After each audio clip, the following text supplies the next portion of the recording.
Advanced pain clinic, నొప్పి మాయం, surgery దూరం. For appointments 9155515563.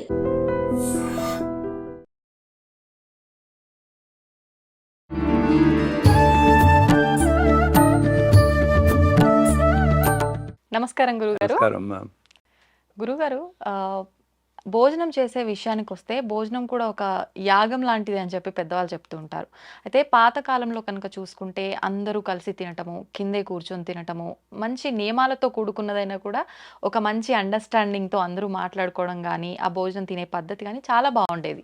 నిజంగా ఇప్పుడు చూసుకుంటే మనకు ఫంక్షన్లో కానీ, ఇంట్లో హడావిడిగా వెళ్ళటం, ఏదైనా పనులు ఉంటే హడావిడిగా నిల్చొని తినేయటము, బఫెట్ సిస్టమ్ అని చెప్పి ఇష్టం ఉన్నట్టుగా నిల్చొని తినటము, ఇలాంటివి చూస్తున్నాం. అయితే అలా పాతకాలంలో తినే పద్ధతి వల్ల మనకి జరిగే మంచి ఏదైనా ఉందా? ఇప్పుడు మనందరం పాటిస్తున్న ఈ నించొని తినటము, రకరకాల ఆహార నియమాల్లో కూడా చేంజెస్ చేయటం వల్ల కలిగే నష్టం ఏమైనా ఉందంటారా? బ్యూటిఫుల్ క్వశ్చన్, మంచి క్వశ్చన్ అడిగారు. మీరే చెప్పారు ఇది ఒక యోగం, యాగం లాంటిదని. అసలు మొట్టమొదట మన జీవితంలో ఏది జరిగినా ఆచమనం దగ్గర మొదలెట్టండి.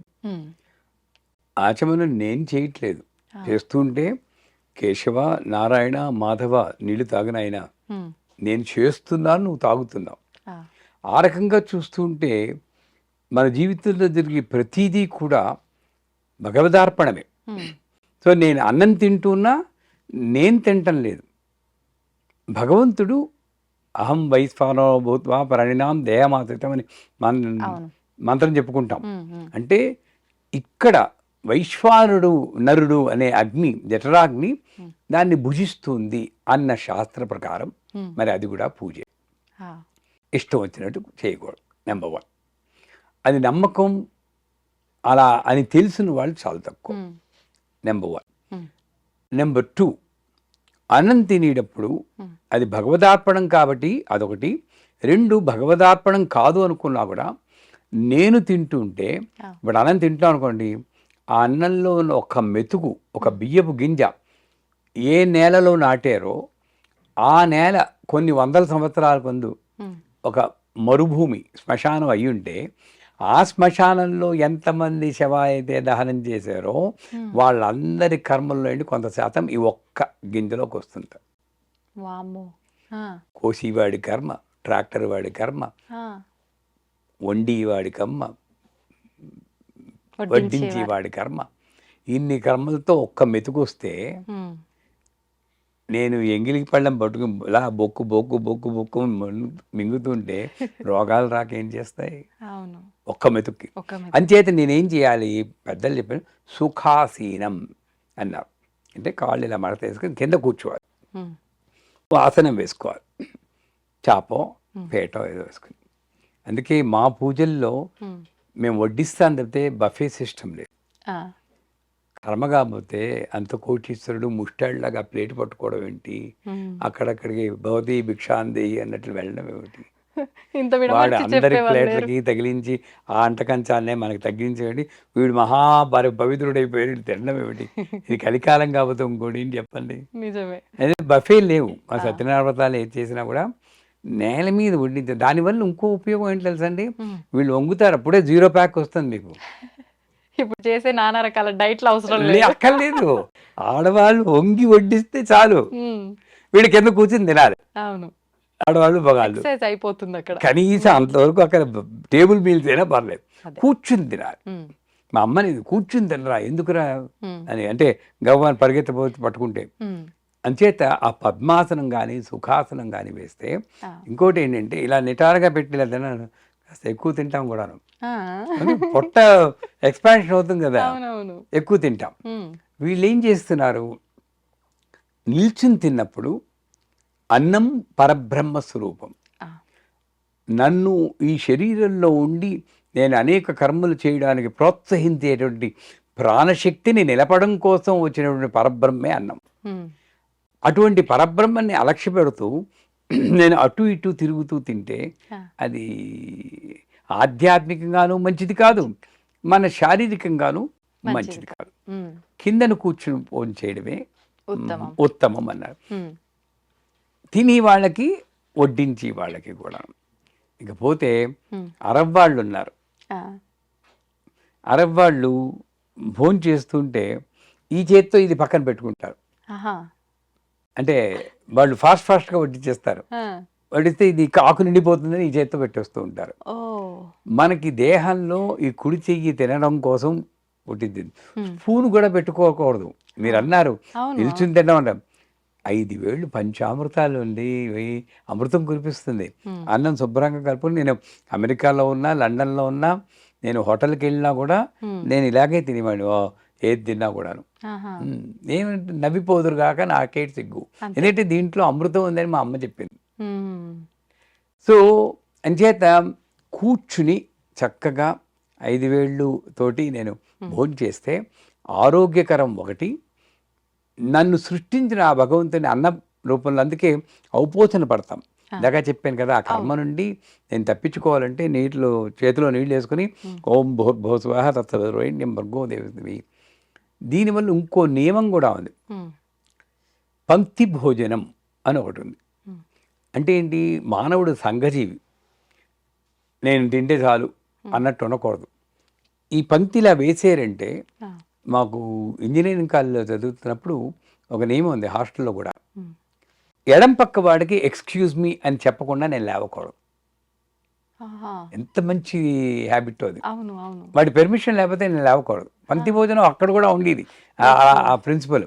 అంటే పంక్తి భోజనం వేసినప్పుడు అందరికీ వడ్డించాక, పాతకాలంలో ఇప్పుడు కూడా చేస్తున్నాం మేము, భోజన కాలే హరినామస్మరణ గోవింద గోవింద ఇప్పుడుతానండి అని మా గారు.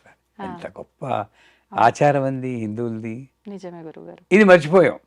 బఫేలో ఏమంటున్నారు, అది అనలేదు కాబట్టే వీడి ఆరోగ్యం గోవింద గోవింద అంతే. అంచేత పంక్తి భోజనంలో ఒక డిసిప్లిన్ ఉంది. ముందు భగవన్నామస్మరణ చేస్తున్నాం కింద, తర్వాత లేచేటప్పుడు కూడా అందరిది అయితే తప్పితే వీళ్ళు లేవకూడదు. సో సహజీవనం అన్నది కూడా కింద కూర్చుని చేసేటప్పుడు ఉంది. దంపతులుగా ఉన్నవాళ్ళు ఎక్కడికైనా వెళ్తే, ఒక పెళ్ళికి వెళ్తే దంపతులుగా భోజనం చేయండి తప్పితే మగవాళ్ళు సెపరేట్గా ఎప్పుడో భోజనం చేయడం, ఆడవాళ్ళు, ఇవన్నీ కూడా చిన్న చిన్న విషయాలే. బాగా భార్యాభర్తల మధ్య సంబంధానికి ఒక పెళ్లికి వెళ్ళినా, పూజకి వెళ్ళినా పక్కనే కూర్చోండి. మళ్ళీ వాళ్ళు ఉంటారో లేదో గ్యారంటీ లేదు. అది ఉన్నప్పుడు అనుభవించండి. పంక్తి భోజనం చేయండి. కొసరుగా ఎప్పుడో పెళ్లిలో ఈ ఆకులో ఆ ఆకులో ఈ ఆకులో వేసి ఆ సరసాలు 70 ఏళ్ళు వచ్చాక ఆడకూడదా? ఆడొచ్చు. Why can't you make your life evergreen? ఆ ఒక్కరోజు చేస్తున్నాం, మరుసటి రోజు నుండి నెక్స్ట్ వీక్ నుండి వాడు అటు వెళ్ళిపోతారు, వీడు ఇటు చూస్తుంటే ఎక్కడొస్తుంది? అన్ని లాభాలు నేను కిందను కూర్చుని భోజనం చేయడంలో ఉంటే, అది వదిలేసి నిల్చుని తింటే ఏమొస్తుంది చెప్పండి? అవును. అంటే ఆహారం మరి పరబ్రహ్మ స్వరూపం అని చెప్పారు అన్నం. అటువంటి అన్నం తినేటప్పుడు మాట్లాడకూడదు అని కూడా చెప్తుంటారు. నిజంగా మాట్లాడకూడదు అంటారా? మాట్లాడితే ఆయుష్ తగ్గిపోతుంది అని చెప్తారు పెద్దవాళ్ళు. అంటే ఇది మనని భయపెట్టి ఒక నియమంలో వెళ్ళటానికా? నిజమే అంటారా గురుగారు? 100% సైంటిఫిక్గా కరెక్ట్. నాకు తెలిసి అమెరికాలో ఒకళ్ళు, ఇండియాలో ఒకళ్ళు ఈ అన్నం తిని మాట్లాడి పక్క పైపులోకి వెళ్ళి ఉక్కిరిపికై చచ్చిపోయిన వాళ్ళు ఉన్నారు. మా ఫ్రెండ్ వాళ్ళ నాన్నగారు జస్ట్ అన్నం తింటూ ఏదో మాట్లాడినప్పుడు పక్కపై పొలమారి ఉక్కిరికై చచ్చిపోయారు. అంచేత అదొకటి. నెంబర్ 1, నేను ఒక ఆహారాన్ని తీసుకుంటున్నప్పుడు ఆ ఆహారం ద్రవ్యశుద్ధి అంటారు. ఆ ఆహారం ఎక్కడ పండించబడిందో, ఎవరి చేత పండించబడిందో, ఎవరి చేత వండించబడిందో, ఇవన్నీ ఇందాక చెప్పాం. అమ్మాయి ఆహారం వల్ల నాలో మార్పులు కలుగుతుంటాయి. నెంబర్ 1. తినేటప్పుడు మనస్సు పరిశుద్ధంగా ఉండి నేను తింటే దానివల్ల కూడా నాకు ఆరోగ్యం పెరుగుతుంది. వీళ్ళు ఏం చేస్తున్నారు, ఆ టీవీలో సీరియల్ పెట్టుకుంటారు, జీవన తరంగాలో ఏమిటో, ఆవిడ ఏడుస్తుంటూ అంటూ తింటుంటారు. ఇది అవసరమా చెప్పండి? ఎప్పుడు ఉన్నది ఏడుపే. అది తింటున్నప్పుడు కూడా చూస్తూ ఏడుస్తే ఎలాగండి? అంతే.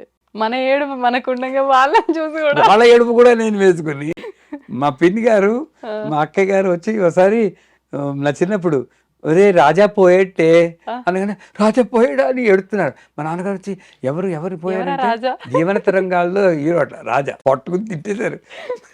చంపేస్తాను ఇంకోసారి ఈ సీరియల్స్ గురించి మాట్లాడారంటే అని. చాలా మంది ఇలానే ఉన్నారు గురుగారు. అంచేత అన్నం తింటున్నప్పుడు మాట్లాడడం కానీ, ఓ సీరియల్ సినిమా చూడడం కానీ, ఆ సీరియల్లో సినిమాలో ఉన్న భావోద్వేగాలు మనలో పెరగడం వల్ల ఆరోగ్యం డెఫినెట్గా ఎఫెక్ట్ అవుతుంది. అయితే ఇప్పుడు ఆహార శుద్ధి ముఖ్యం అన్నారు. ఇప్పుడు పండించటము అదంతా మన దగ్గరికి రావటం వరకు అయితే మన చేతుల్లో లేదు. తినేటప్పుడు మళ్ళీ మన చేతుల్లో ఉంది. వండేటప్పుడు కూడా మన చేతుల్లో ఉంది.